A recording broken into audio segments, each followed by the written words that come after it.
Hey guys, and welcome back to episode 4 of our Ryzom Let's Play. We've got a little different scenery going here. I didn't start the episode where the last ended. I haven't done anything, but in editing the last couple of episodes I realized how distracting it was sitting over here and listening to Mr. Pilion and Mr. Crathenus go on and on and on, and just grunting and fighting.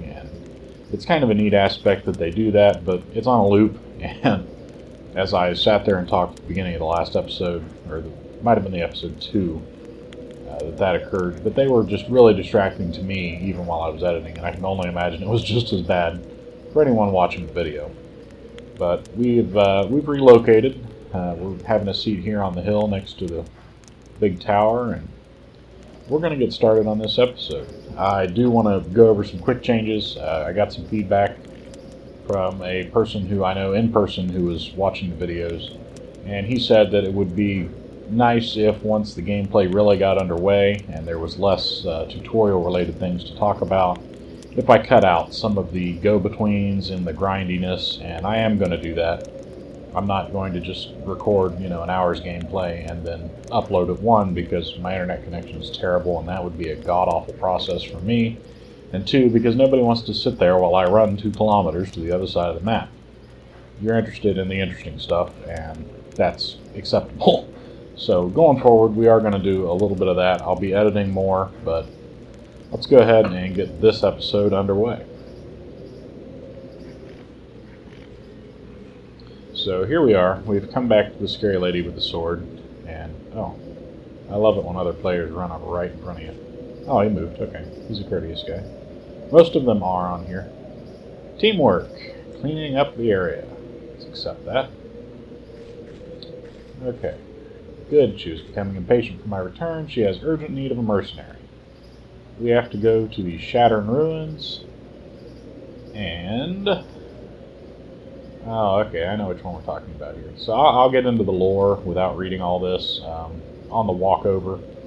Again, that's something we're going to deal with and for the time being. And alright. So we are off to the Shattered Ruins. Yeah, I know how to form a team. I'm not going to. We are off to the Shattered Ruins to get some of these creatures over there called jabings. So a little bit of the backstory. This whole internment camp, this little refugee camp we've got going here. The story behind all this is that the Feros, the race I am currently playing as, were drilling a big hole, and they ran into these creatures that just went berserk and terrorized the face of the planet. I apologize if you could hear that in the background. My cat just had a sneezing fit. But these creatures called kittens came up. Yeah, I know, kittens. It's not a joke, it's legit. They came up, they slaughtered everybody, and everyone fled to the prime roots. Now, I believe I've mentioned in a previous episode that this is a, quote, organic planet. So the entire thing is living, and you can get down inside of it in the roots and such. So that's where everyone fled, and they have started to resurface, and that is the purpose of the refugee camp. Now, once you get through the starting area, known as Salon, that's where we're at now, you're on the mainland, and each race has an established capital city and that kind of thing. But this city over here, that you can see here, right up in there, this was created by the Mattis, I believe, the crafting race. They're always trying to do things better and better. And I don't know what the story is on the jabings. I know the plants you see around, these Sloveni, were created to extract resources from the ground for them. The experiment has gone awry, and these things are just kind of all over the place. Now, I don't know what threat they pose, because all of them here only attack you if you initiate combat. We're going after this jabbing, and we're not going after him so much as we're taunting him over, because this is one of those mobs we talked about that will aggro and come after me en masse if I let them. And they also have a really annoying ability in that they can completely disarm me. And I don't do a lot of unarmed damage, and it takes time to re-equip your weapons. So if they hit you back to back, or more often than not, as it happens, several times back to back with that, you're having a rough time as far as combat goes, and I'm not interested. But our current mission is to kill 10 of these things. We've got one down. We just take number 2 there. I am gaining 1,300 experience points in my fight category, which is outstanding. I love leveling up like that. At this point in the game, that is like a third of a level. And I'm all about that. But I'm just going to keep kind of teasing these guys off one at a time, because I'm really not interested in a big old party. Yeah, come on, bird brain. So we're going to go ahead and do these. This particular mission is designed to help new players. If you've never played an MMO, you're probably not all that keen on the concept of teamwork. My character is what's known as a tank. It's his job to go in, dish out damage, and soak up as much of it as he can while keeping the attention of whatever you're fighting. And then you've got, various mages. Perhaps you're fighting a mob that you really can't damage with an axe, and you need a mage. So he'll take care of that, and you'll keep whatever the mob is busy so it doesn't go kill the mage. But that's a little bit of team tactic. I'm not really going to get into that. I don't do a whole lot of that.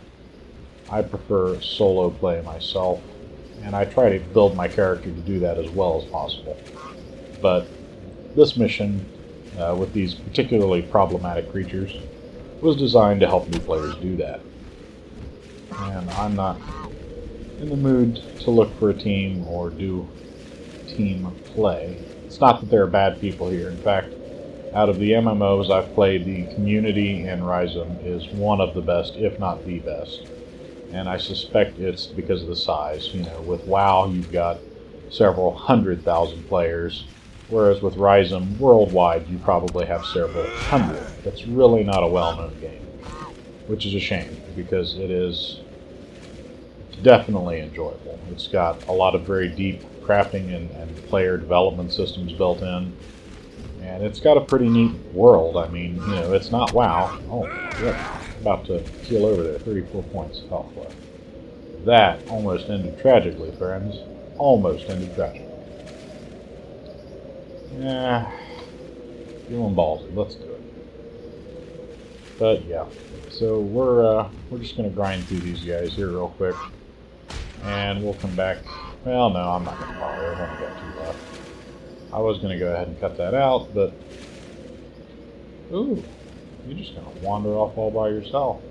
I'll take that as an open invitation, friend. Yep, turn around. Let's have it. I'm still getting 1,200 experience, and I think I've leveled twice since the last time I really noted what I was making off of these. What am I at on points? 90. I've almost got 100 skill points to spend in fight. Which means when we get done with this and we get back to talk to Miss Gutierrez, we are going to really dump some points into this guy.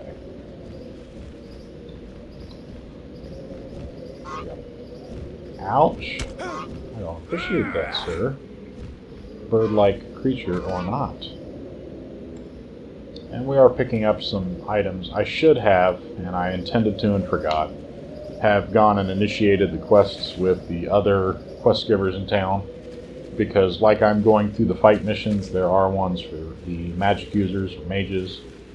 There are ones for the crafting and ones for foraging. And the big thing there is some of them double up. And I could have accomplished several missions in the time I just spent doing one. But, we'll manage to survive. But we'll be back here after this short run back to camp, and I'll see you when we're back to the big scary lady with the sword. Alright guys, we have arrived back in camp, and we are going to go inform Miss Gutierrez that we have helped thin out the herd of jabings, and they should be a little less trouble to the other homins in the area. I eliminated a bunch of jabings. Well, of course I've done well. Let's get on with it. Ooh, the duelist blade. I'll take that. I will take that in a heartbeat. I like the axe, don't get me wrong, but the blade is nice. So we're going to go ahead and pick up our next mission from her, which is the Red Blades 1, Dispense Justice. And what this quest entails is going and dealing with some of the inhabitants of the ruins of Ceylon. We'll get into that when we get over there. I'm just going to breeze through this because now we need to go to the trainer. We have got points aplenty. I think that leveled me up again. It did. I have 100 points available to spend here with Mr. Issei, or Issei, or whatever his damn name is. So, last time we were on this window here, I was under the All tab, and that may have left some of you confused. So what we're going to do is we're going to go by the categories that it separates under, starting with characteristics. We upgraded our Constitution last time for 1 level. That gives us more health. I think we'll do that again, putting us at level 3 there. Now, also here are Strength, Balance, and Metabolism. Now, our HP is linked to Constitution. Its recharge rate is linked to Metabolism, and the icon says more or less the same. It's got a teardrop of red to indicate that this is health related, and it's only half full. We're going to go ahead and take that so that we charge back up a little faster. And we're going to do the same with Strength, which will increase our stamina, which is what we're using for our attack right now, and most of our attacks. Oh, God bless. It's those guys in the background again. So we're going to go ahead and upgrade both of those to increase our strength or our stamina and to increase the rate at which it recharges. That leaves us with 60 points still to play with, which is quite a lot. Let's take a look at this. Up to level what? Okay, we don't need top 2 yet, but we are going to go ahead and buy it. I won't need to buy another one for a long time, because that's going to let me top characters up to level 50. And as I add actions, they're going to appear up here. They get to be a little bit of a mess, but we'll clean that up when the time comes. Upgrades, remember when we were editing actions and we had options and credits. Options are actions, credits are upgrades. So we are going to go ahead and buy the HP credit for 10 points. That'll let us allow some extra hit points to be drained to use more powerful attacks. In the case of this particular one, it'll be 3 hit points for every attack. That's really not a bad deal. So I'm going to grab that and go ahead and grab both of these, leaving me with 20 points to spend, and we're going to come right back over here. We're going to go to Constitution 4 and Metabolism 3, because you can never go wrong adding health to your character. We've spent all our points, that's fine. Really, we've grabbed... attack after dodge would have been nice. Invulnerability has popped up now. These things, some of these come up with your characteristic upgrades, more of the other options become available. I'm not hurt by the choices we made. There will be more points in the future. So while we've got this open, we're going to go ahead and do some modification. I'm going to increase damage 2 since I bought it, and the accurate attack to... Oh, did I not buy the second one over? I thought I did. I didn't. Well, that's okay. We're going to add a credit. We're going to add the consume 3 hit point credit, and we're going to take this one and knock it down. There we go. So we've got 15 on cost and 16 on credit, so we've got a slight difficulty bonus. That's always useful. Now we're going to go and speak with Mr. Nomus Mercalo, this gentleman right up here, who is, Nomus Merclau. He's the mage trainer, mission giver, and we're going to go ahead and talk to him, cast a spell on an enemy. Yep. Basically, he's going to say, we have a proud history, this is what we do. And that you shouldn't use mute magic for bad. You can read through all that if you so desire. I don't. Now, I said we were going to pick up all the missions. We're not. Well, no, we might as well, because the more I think about it, the more sense it makes. So we're going to go ahead and go over and see the crafting guy, and we may be there a minute. If I recall, the first mission or two, you just stand in front of him and craft some items. So we'll go ahead and get through that. That'll give me a chance to go through the crafting again. Yeah, a future artisan. I'll take it. And for those of you wondering what happens when I buy or select to accept more than one mission, they all go into my journal. I have a drop-down menu here, and I can pick. So there's my Red Blades #1, my Fight Quest, First Steps in Magic, and a Future Artisan is the active quest. He's going to go and talk about how his people are superior because he's one of those fairly arrogant people, and his race is the one that built the ruined city up there. So he's just given me a bunch of raw material, given me a description here of how to craft, and wants me to craft a pair of boots that are at least quality 5. So I'm going to select my main hand, switch to my refugee crafting tool, and then I'm going to select my Feroce Armor Crafting 1 action. Use our boots plan again like we did when we made our set for ourselves. He has given me the quality restriction of 5. I have some materials I can use up that all will let me meet that quota. Yeah. Go ahead and use the lower quality, and that will get me a pair of boots quality 8. Since I only needed 5, that should be a mission success. So what just happened there, and you can see it down here in the chat, is it says my crafting action was a partial success. The crafted items quality is degraded. So because my skill is not very high, and it was some shoddy materials I was working with, I ended up with lower quality boots than expected. But they are quality 7, which means they're still above quality 5, so we still got our quest. Back out of all this and give him... Why are there so many options? I just want to give him a pair of boots. We're going to pass those off. And as he's now telling me, there's not much to be proud there. That's a pretty crappy pair of boots. It's not bad for a first try, but we're going to do it again. And that's fine because it's good crafting experience. Ooh, levels. Levels, levels, levels. I love levels. Missions. Future Artisan 2. Buy raw materials and craft a pair of boots. So he is actually going to give me money, which is outstanding. Just a moment, I'm opening up a Twitch stream because I do that. You may notice a blip here in the center of the screen. I don't know if it'll stay up long enough to be captured by the screen recorder, but it's just telling me my connection is crap, and then it'll disappear real quick. So we're going to run over here, and we have to buy the prescribed materials here in our mission log. We're going to go see Miss Beetuli Lixie. I don't know where they get these names, but it works.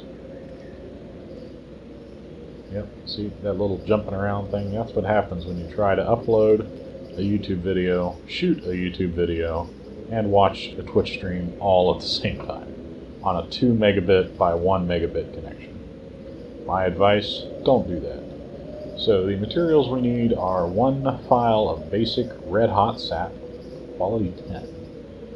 So let's come down and look for our item. I don't typically buy them. Okay, here's the red hot sap. We need 1 file. So we're going to buy 1 at the price of 516 dappers. Good lord. 1 basic Irin oil, which I believe is... Oh, that's above it. Quality 10. I have bought items before, but as a general rule, I find it more satisfying to go out and slaughter the creatures necessary. Basic glue resin. I need 2 of these. The quantity indicator is highlighted by default when this window opens, so I'm just going to hit 2, changing it to 2. That'll give me that, and then I need 2 buo fiber. And that will give me some materials to craft better boots out of. In theory, quality 10. Now, I realize, as some of you may have if you were able to see the numbers clearly, that I had the materials in my inventory to do that. But since he required I go buy the items, I did actually have to go grab them, and he gave me the money for them anyway, so it's just a little time. Let's turn down the stream I'm watching, because he's not that important. I'm joking. It's a coworker. He's a good guy. If you're on Twitch and you want to go check him out, he's XTrashbagsX, all run together. He primarily streams Skyrim, Rocket League, and looks like today we've got Mass Effect. He's been working on getting his computer set up for streaming. He's been doing it from his Xbox. So go check him out. I'll give him a little plug. We're going to make boots with the items we bought. And so you may remember the first pair of boots we made. We did make a quality 10 pair of boots, but none of these bars had any level in them whatsoever.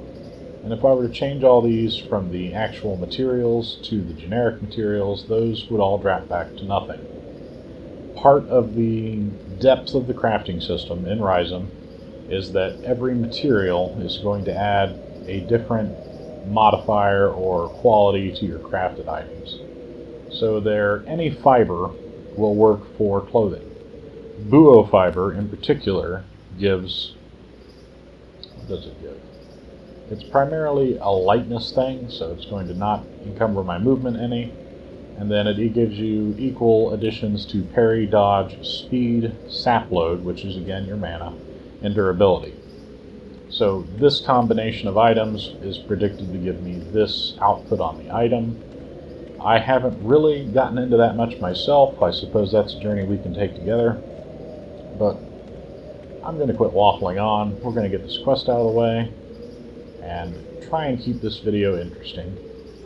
I have yet to receive any complaints, but I only have 7 viewers, and I figure if I'm going to keep you guys entertained, I should probably not stall around in the video.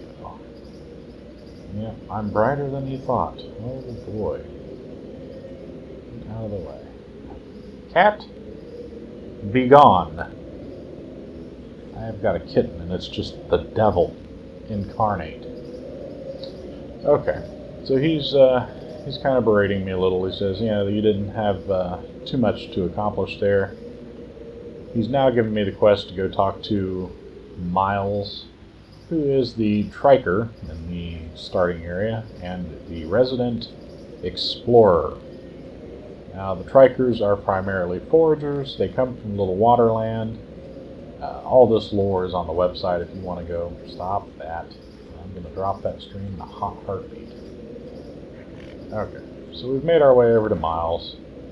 I don't know how to pronounce this last name. I'm going to go with Dodoin, but I'm just not going to screw with it. I've come here to learn how to forage. Oh, and I leveled up in craft. Isn't that some shit? So she's going to pop up with a little dialogue now that I've instigated things, or maybe not. Maybe we have to go to missions. A future artisan. I'll take it. I'll take it. I'll take it. Or not. Okay. Something has gone amiss. Why are you not letting me? Okay. What the hell? I don't know. Okay, so learn the basics of extracting raw materials. I accept your challenge, milady.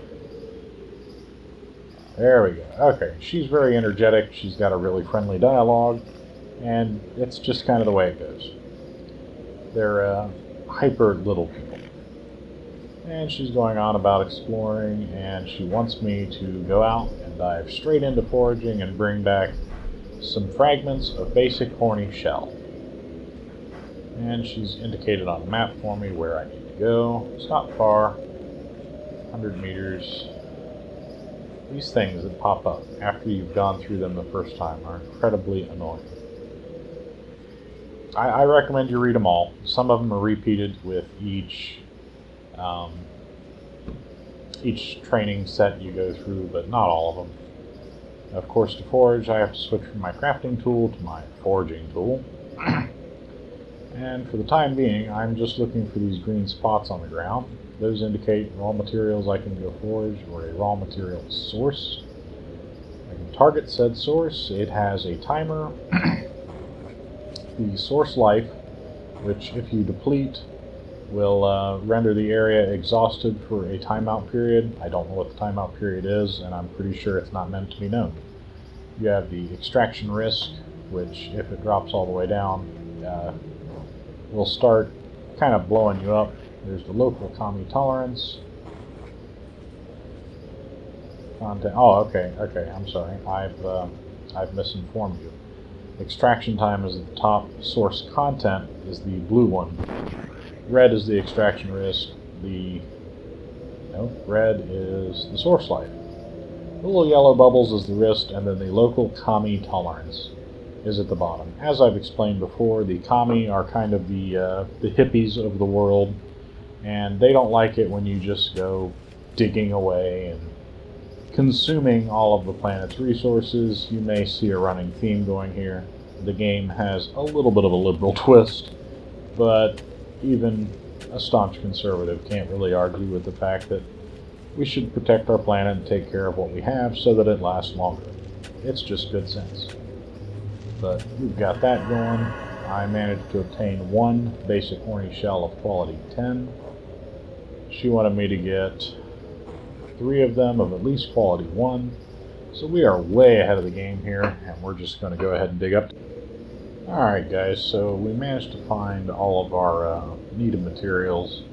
I did close out and cancel my YouTube upload. It was causing major problems here in the gameplay and on my stream, so I figured I was best off just closing it. It did take me some time to do that because when you select one of those raw material sources, you can't tell what the source is until you start digging it, and I saw no reason to stop collecting a resource just because it was not the one I needed in particular. And she's going to tell me, oh great, you did a good job. And I'm going to give her the basic materials. She's going to tell me, good job, you found them, but nobody's going to do anything with them because they're crap materials, but that's good, you learned. I leveled several times while finding those 3 whole items. I'm now level 6. Is there anything else? Okay, yeah, there's one other thing. We're going to come back and do some more of these, but one, it's getting night. I don't particularly want to record through it. I also want to get some playtime in of my own. Well, no, I'll probably, in all honesty, my main character is probably dead. Because I'll be playing on this and recording it. That'll A, help me keep from playing 24/7, because if I have to stop and edit out videos to publish and keep you guys in the loop, well, that takes time. What we're going to do is we're going to go ahead and put our other quest for Steps in Magic to use. So far I've been doing my combat with a sword or an axe or a kitchen knife. But in the game there is magic. It is available to everyone regardless of what you picked. I started out with a basic spell, the acid damage spell. And then to help you hone that, you have what are called magic amplifiers, which are essentially some gloves that focus your magic ability. What we're going to do is put those on, as I've just done, and I'm going to come over here. And just like the first fight quest, my first task at hand is to slaughter some poor defenseless U-bows. So that's what I'm going to do. I don't know that I explained it, but if I double-click or double-tap an attack, it will auto-set it to be the next attack used as well. You cannot do that with spells. It's incredibly annoying. I understand it with some, but for offensive spells, when that is your main method of defending yourself and fighting, I feel like you should be able to put them on repeat. As it stands, I'll just have to suffer the repetitive stress injury to my fingers. Oh, nope. See, I'm not used to shifting. Yeah, we're gonna... Oh, wow, look at that, level 3. Alright. Okay, there's nothing to quarter on him. We can go back and talk to Nomus. which is what we'll do.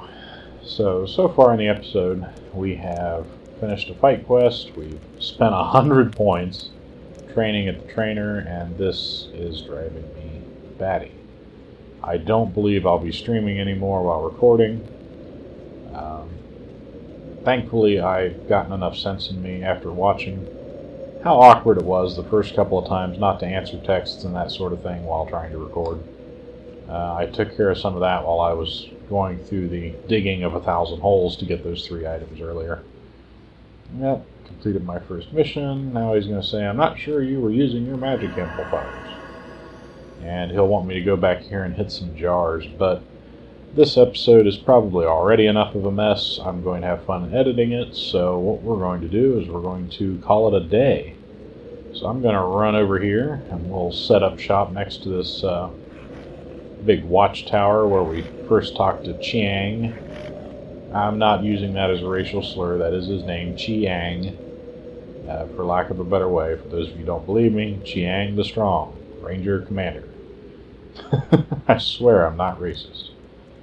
But we're going to have a seat in the grass. I think this is going to be our beginning and end of episode thing. So once again, we're out of time for today. I've enjoyed this. I hope you guys are enjoying it. If you're not, let me know why in the comments so that I can make some steps to, make this more enjoyable. Granted, I do this because I enjoy it. It's a hobby of mine, and I don't really care who watches. But if I've got some people who've enjoyed some content, and there's something about the way I'm presenting something that's bothering somebody, or you think you could help me improve, by all means, leave a comment below.